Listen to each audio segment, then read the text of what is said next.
Pernah tak anda terfikir, kenapa ya kita asyik kembali pada jenama yang sama? Adakah sebab produk dia semata-mata atau ada benda lain yang buat kita jatuh cinta? Hari ni kita nak bongkar dunia pemasaran yang penuh dengan strategi menarik ni dan kita akan faham rahsia di sebalik jenama-jenama hebat yang kita suka. Jadi, bila sebut pemasaran, apa yang terlintas kat fikiran? Iklan-iklan yang gempak? Jualan murah yang kita tak boleh tolak? Atau sebenarnya ada satu game plan yang lebih besar yang sedang berlaku di belakang tabir? Jom kita kupas sama-sama. Okey, sebelum kita boleh faham macam mana satu kempen pemasaran tu boleh berjaya, kita kena kenal dulu ABC dia. Pemasaran ni bukan setakat urus niaga jual dan beli je tau. Ia lebih mendalam, ia tentang membina satu hubungan.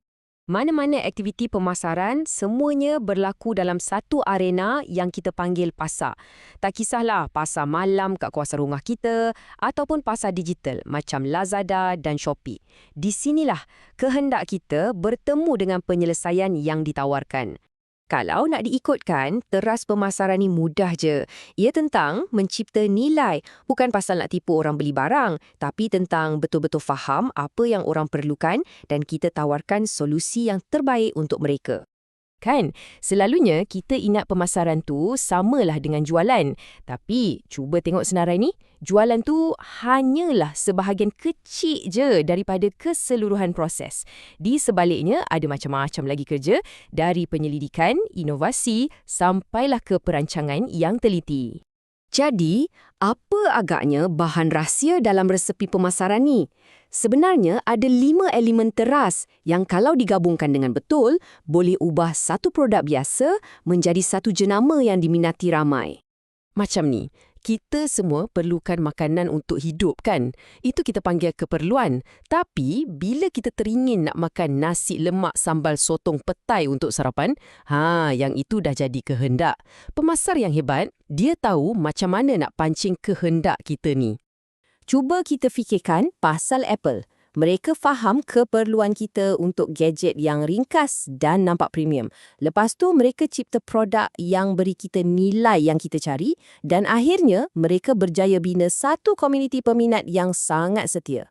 Nampak tak? Inilah kuasa kelima-lima elemen ni bila digabungkan. Pemasaran ni bukannya muncul macam tu je tau. Ia dah melalui satu perjalanan yang sangat panjang dan sentiasa berubah mengikut peredaran zaman dan teknologi. Jom kita time travel sekejap, tengok macam mana ia berevolusi. Dulu-dulu, fokus utama syarikat hanyalah pada kecekapan kilang. Buat barang banyak-banyak, jual murah-murah. Lama-kelamaan, barulah mereka sedar yang pelangganlah sebenarnya raja. Dan hari ini, ia dah berkembang lagi. Bukan saja untuk pelanggan, tapi untuk kebaikan masyarakat sekali. Tapi antara banyak-banyak perubahan tu, ada satu titik perubahan yang paling besar. Iaitu bila pemasar sedar, kerja kita bukan jual apa yang kita buat, tapi kita kena buat apa yang pelanggan nak beli. Anjakan pemikiran ni, ia telah mengubah segala-galanya. Okey, sekarang mari kita letak dua gergasi pemasaran ni sebelah menyebelah. Falsafah yang fokus pada produk, lawan dengan pendekatan yang fokus pada pelanggan.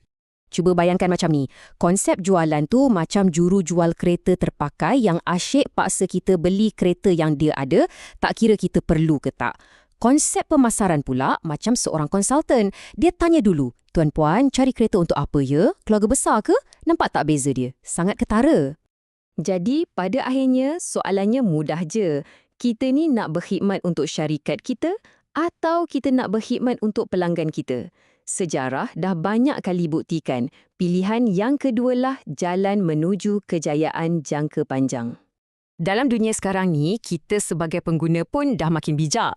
Kita nak jenama yang bukan saja bagus, tapi buat benda yang baik untuk dunia. Fikirkan jenama macam Patagonia atau The Body Shop.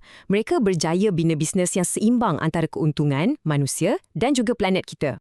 Jadi, lepas ni, bila anda jalan-jalan ke atau tengah scroll media sosial ke, cuba perhatikan jenama-jenama di sekeliling anda. Jenama mana yang betul-betul cuba bawa perubahan? Dan yang lagi penting, jenama mana yang anda pilih untuk sokong? Jawapannya mungkin akan buat anda terkejut.